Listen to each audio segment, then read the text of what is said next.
जी अस्सलाम वालेकुम, hope you are well. आज की ये वीडियो देखने के बाद आप इस कैपेबल हो जाएंगे कि आप मार्केट में कैसे इन्वेस्ट कर सकें और अपना इन्वेस्टमेंट पोर्टफोलियो स्ट्रॉन्गेस्ट कैसे बना सकें। और थर्डली आपको वो 7 स्टेप्स बताऊंगा, 7 सक्सेसफुल इन्वेस्टमेंट टिप्स बताऊंगा जिनकी बेसिस के ऊपर कोई भी इन्वेस्टमेंट गुरुज होते हैं वो कामयाब होते हैं और किस तरह से वो फ्रस्ट्रेशन से बचते हैं और पीस ऑफ माइंड में रहते हैं। तो आप इस सारी चीज़ों को देखें ताकि आप उसको डेली रूटीन में अप्लाई करें और आप एक सक्सेसफुल इन्वेस्टर बन सकें। फर्स्टली जो टिप है वो है अवॉइड द रिस्क ऑफ राइंग। आप कभी भी मुकम्मल तबाही की तरफ ना जाएं, कभी भी अपने आप को बैंकरप्ट ना होने दें। एग्जिस्टेंशलिस्ट फेमस जो जीन पॉल था उसकी फेमस कोट है, एग्जिस्टेंस परसीड इसेंस। अगर हम इसको कन्वर्ट करें स्टॉक मार्केट की ज़ुबान में तो make sure you don't go bankrupt. जब आपके पास पैसे नहीं होते तो आप डेफिनेटली आप किसी जगह पे भी वो इन्वेस्ट नहीं कर सकते। और आप कैसे बैंकरप्ट होने से बच सकते हैं उसके कुछ स्टेप्स मैं आपको बताता हूँ। आपने जितने भी आपके क्रेडिट कार्ड हैं उनके सारे डेट्स हैं वो आपने ऑन टाइम जो है वो पे कर देने हैं। आपने उसके ऊपर जो है वो इंटरेस्ट पे नहीं करना है। कोशिश करनी कि आपका घर अपना होना चाहिए। अगर घर आपका अपना नहीं है, छोटे से छोटा हो लेकिन अपना हो, अगर अपना नहीं है तो आप कोशिश करें कि उसकी मॉर्गेज आप उसके टाइम पे कर दें, आपको उसके ऊपर इंटरेस्ट ना देना पड़े या आपको उसकी प्रॉब्लम ना हो। थर्डली, पे your taxes on time. Government के साथ जब भी आप प्रॉब्लम क्रिएट करेंगे तो डेफिनेटली आपका टाइम और मनी दोनों जाएंगे, तो आप अपने टैक्सेस जो हैं वो ऑन टाइम पे कर दें। Beware of the bull trap. Bulls क्या करते हैं कि आपको वो अपने एक्शंस के साथ आपको मार्केट के अंदर लेके आते हैं और आपको एक मनी ट्रैप के अंदर आप आ जाते हैं कि आप जो पैसा कमाने के लालच में आप आ जाते हैं। तो ग्रीड जो होती है ऑब्वियसली उसका जो कंक्लूजन है वो आपको लॉस में ही लेके जाएगा। तो आपने अपना डिसीजंस करके रिसर्च अपनी करके तो मार्केट के अंदर जाना है। जब मार्केट लो पोजीशन के ऊपर हो उस वक्त एंट्री लें, और जब हाईएस्ट पीक के ऊपर हो तो या फिर आप जब समझते हैं कि आप मुझको ये स्टॉक जो सेल आउट कर देना चाहिए तो आप उस वक्त सेल आउट करें। आप उनके ट्रैप के अंदर ना आएँ और कभी भी इन्वेस्ट ना करें बारो करके, क्योंकि अगर बारो करके इन्वेस्ट करेंगे मार्केट अगर क्रैश कर गई तो आप बहुत ज़्यादा बैंकरप्ट हो जाएंगे और आपको जो है वो कभी भी आप उस पोजीशन में आने के काबिल नहीं रहेंगे। Don't invest in things with cryptic acronyms like Japanese to you. जैसे जैपनीज़ को आप समझ नहीं सकते, इस तरह की आप जो चीज़ों के अंदर इन्वेस्ट ना करें। फॉरेक्स के अंदर की लैंग्वेज अगर आपको समझ ही नहीं है, दो कंपनीज़ की जो मुल्कों के रिलेशनशिप की चीज़ों की, तो आपको उसमें नहीं जाना चाहिए। अगर आप समझते हैं कि आप उसमें इतने एक्सपर्ट हैं तो डेफिनेटली आप जाएँ। क्रिप्टो की अगर आपको समझ है तो आप उसमें जाएँ। फॉरेक्स जो स्टॉक एक्सचेंज की अगर आपको समझ है तो आप इसके अंदर आएँ। अगर आपने स्टॉक एक्सचेंज के आना है तो आपको जो उसकी टर्म्स हैं आपको उनका पता होना चाहिए। अगर आप समझते हैं मेरे पास इतना टाइम है, जिस तरह चीज़ें हैं कि मैं उनकी चीज़ों को समझ सकता हूँ और इजीली उसको टाइम दे के उससे पैसे कमा सकता हूँ, तो आप उसके ऊपर हैं। अगर आप समझते हैं कि मैं इसको मुझे समझ ही नहीं आ रही है ये वर्ड्स क्या हैं चीज़ें का, तो पहले उनको सीखें फिर उसकी इसके अंदर आएँ। तो ये वो सारी चीज़ें जो रिस्क मैनेजमेंट आपको बता रही हैं, और अगर आपका रिस्क मैनेजमेंट नहीं होगी तो डेफिनेटली आप बैंकरप्ट हो सकते हैं और आपको सबसे पहले इस चीज़ से अवॉइड करना चाहिए। टिप नंबर 2 है कि invest in what you care about.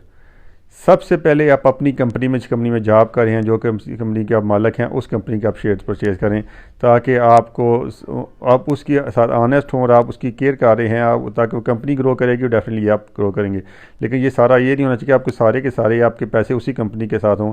अगर कंपनी ही बैंकरप्ट हो रही है, कंपनी जो है वो डाउनफॉल की शिकार हो जाए, या कंपनी जो है वो अपने एम्प्लॉज़ को निकाल दे कंपनी से किसी भी रीज़न की वजह से, तो आपके जो है वो इन्वेस्टमेंट जो है वो ख़राब हो सकती है। तो इसके साथ साथ अगर आपने इंटरेस्ट करना ही है, इन्वेस्ट करना ही है, तो अपनी जो इंटरेस्टिंग कंपनीज़ हैं, फॉर एग्जांपल आपकी उसी सेक्टर की होगी या किसी और सेक्टर की जिसके अंदर आपका इंटरेस्ट है, आप उन कंपनीज़ में इन्वेस्ट करें या फिर उन ग्रोइंग सेक्टर्स में करें जो कि आपको मार्केट बता रही है कि ये वाले सेक्टर्स हैं, फर्टिलाइज़र सेक्टर हो गया, ऑयल एंड गैस हो गया, IT सेक्टर हो गया, आप उनमें सेक्टर्स में करें जो कि ग्रोइंग हैं। और आपको ये सारी इन्फॉर्मेशन जो DPS से मिल जाएगी, investing.com से मिल जाएगी, और डिफरेंट पोर्टफोलियो से आपको ये जो इन्फॉर्मेशन है वो मिल जाएगी। KSE.com से भी ये इन्फॉर्मेशन आपको मिल जाएगी। Tip number 3, try to learn from your mistakes.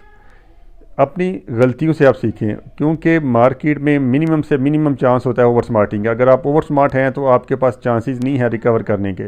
अगर आपको लॉस होगा तो आप रिकवर नहीं कर पाएंगे इतनी ज़्यादा जल्दी से। तो don't over estimate your skills and abilities. अपनी जो स्किल्स हैं उनको कभी भी ओवर एस्टिमेट ना करें कि मेरे पास बहुत ज़्यादा नॉलेज है, मैं ये कर लूँगा, मैं वो कर लूँगा। बल्कि आप रिसर्च के ऊपर जाएं, सारी चीज़ें देख के उसके जो फिगर्स हैं उनको, नंबर्स को देख के आप उसके साथ जो है वो फैसला करें। अपनी स्किल्स एबिलिटीज़ को ओवर एस्टिमेट ना करें, आप इरेशनल डिसीजन करेंगे और लॉस की तरफ जा सकते हैं। थर्ड में don't under estimate the influence of randomness. किसी की अब मैं किसी की भी बात नहीं सुनता, मैं खुद से फैसले करता हूँ। अब ये मैं, लेकिन फिर भी आप किसी लोगों के इन्फ्लुएंस में आप आ रहे होते हैं, सोशल मीडिया के इन्फ्लुएंस में आप आ रहे होते हैं। इसलिए आप पहले रिसर्च करके सारा और उस कंपनी के अनाउंसमेंट्स को देख के, नंबर्स को देख के, उसके बाद जो है वो अपना डिसीजन करें। Tip number 4, minimize transaction cost. जितनी ज़्यादा ट्रांजैक्शंस करेंगे उतना ब्रोकरेज फ़ीस ज़्यादा पे करेंगे, कमीशन ज़्यादा पे कर रहे होंगे। कम से कम ट्रांजैक्शंस करें, एक दफ़ा परचेज़ कर लें, उसको होल्ड कर लें और उसको रहने दें, ताकि जब वो कंपनी ऊपर से ऊपर जाएगी तो आप उसको सेल कर सकते हैं। अगर आप ये भी देखें कि यार कंपनी ऊपर जा रही है, तो अगर आप उस वक्त सेल कर देंगे फिर भी आपको जो एक टेंशन का सामना करना पड़ेगा, यार ये तो और ज़्यादा कंपनी ऊपर से जाना शुरू होगी।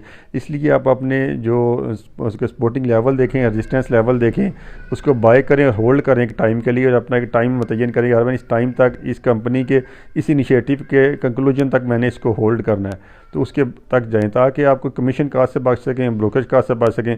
जितनी ज़्यादा ये ब्रोकरेज कमीशन कास्ट होगी, अगर आप 10 से 15 कंपनी के शेयर्स परचेज किए हैं, ये ज़्यादा कास्ट होगी, तो अल्टीमेटली एक बिग अमाउंट जो है वो आपकी ब्रोकरेज फ़ीस में, वो कमीशन में जा सकती है।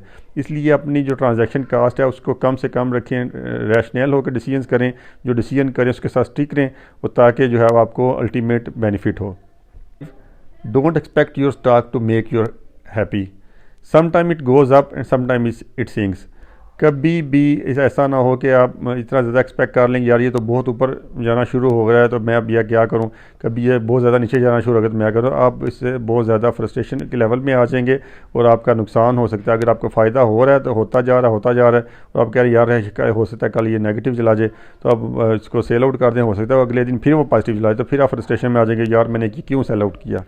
तो अगर आपको वो कम ज़्यादा से सेल कर रहे हैं तो आपको पता होना चाहिए मैं क्यों कर रहा हूँ। अगर आप ये मार्केट नीचे आ रही है तो आपको पता होगा मैं इसको क्यों जो सेल आउट कर रहा हूँ।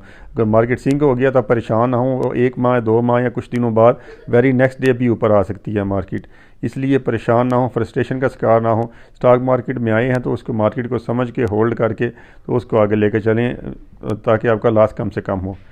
Tip number 10, the strategies of the companies you invest in. आप जिन कंपनीज के साथ आप जा रहे हैं उनकी यूनिकनेस और कंपेटिटिव एडवांटेज देखें थ्रू आउट अदर कंपनीज़। अगर आपको समझ आती है कि यार इसका कंपेटिटिव एडवांटेज है तो आप इसके साथ जो है वो जाएं। ऑप्शनैलिटी ऑफ दी कंपनीज़ को देखें कि कंपनीज के पास कौन कौन से ऑप्शन हैं। कि कंपनी जो है वो एक होल्डिंग कंपनी है, ये कंपनी ने इंश्योरेंस में भी इन्वेस्ट किया हुआ है, इस कंपनी के जो अपनी कंपनीज़ भी हैं, जैसे जो रनिंग ग्लोबल ग्लास है उसकी होल्डिंग भी है, और दूसरी उसकी कंपनी है जो उसमें ग्लास में इन्वेस्ट कर रही है, तीसरी उसकी कंपनी जो फर्टिलाइज़र में काम कर रही है। मतलब इसकी उस तरह के अपने जो है वो पोर्टफोलियो कंपनी ने बनाया, तो अल्टीमेट जो एडवांटेज है वो होल्डिंग कंपनी को हो रहा होगा, तो वो उससे जो है कंपनी वो ग्रो कर रही होती है। जो एक स्टॉक है, होल्डिंग स्टॉक है, वो ग्रो कर रहा है। जैसे जो एंग्रो कॉरपोरेशन है उसकी फर्टिलाइज़र में भी है, उसका जो एंग्रो पॉलीमर में भी है, उसके केमिकल्स में भी है, तो उसकी मुख्तलिफ कंपनीज हैं जिसकी वजह से एंग्रो कॉरपोरेशन को अल्टीमेट बेनिफिट हो रहा है। इंडिकेटर्स को देखें जो कि जिसकी वजह से कंपनी जो है वो ग्रो कर रही होती है। फॉर एग्जांपल आईटी की कंपनी है तो पाकिस्तान ज़्यादा से ज़्यादा आईटी के ऊपर इस वक्त फोकस कर रहा है, तो आईटी की कंपनी जो है वो एक्सपेंड करेंगी, और वर्ल्ड वाइड भी आईटी कंपनी जो है वो एक्सपेंड कर रही हैं।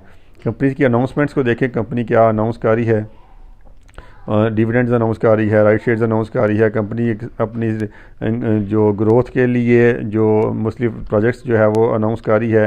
कंपनी को कोलैबोरेशंस हो रही हैं किसी के साथ, कॉन्ग्लोमरेट्स बन रहे हैं दूसरी कंपनी के साथ, या फिर कंपनी डिविडेंड अनाउंस कर रही है। तो ये सारी आपको अंडरस्टैंडिंग होनी चाहिए सारी स्ट्रेटजीज़ की जिस कंपनीज में आपने इन्वेस्ट किया है, ताकि आपको जो पीस ऑफ माइंड हो कि जो कंपनी जो है वो ग्रोइंग ट्रेंड में है और कंपनी जो डिसीजंस कर रही है वो ग्रोइंग एटीट्यूड्स के साथ वो कर रही है।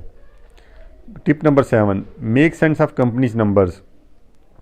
अपने आप को फेमिलराइज करें टर्म्स के साथ, एसेट्स के साथ, रेवेन्यू के साथ, अर्निंग के साथ, कैश फ्लो के साथ, डिविडेंड के साथ, ये वो सारी चीज़ें हैं जिनका आपको अगर इल्म होगा तो आप उसकी quarterly, annually, 6 hourly, medium term उसके जो नंबर्स आएंगे, जो इसके फाइनेंशियल स्टेटमेंट्स आएंगी, आप उनको इजीली रीड आउट कर सकेंगे और अपने आप को अंडरस्टैंड करवा सकेंगे कि वाकई ये नंबर्स हैं वो पॉजिटिव हैं, नेगेटिव हैं, आपको उससे फ़ायदा होगा कि आपको क्या इस कंपनी में रहना चाहिए या नहीं रहना चाहिए। तो आप ये इस तरह से आप अपनी जो जितनी भी चीज़ें हैं आप उसको से फ़ायदा ले सकते हैं। अगर आपको ये वीडियो पसंद आई है तो do like, share and comment. अगर कोई मैं ऐसी चीज़ मिस कर गया हूँ तो आप वो मुझे बता सकते हैं ताकि उसको जो है वो एडअप किया जा सके। होपफुली ये सारी टिप्स जो हैं वो आपके काम आएंगी। Thank you so much. अल्लाह हाफिज़।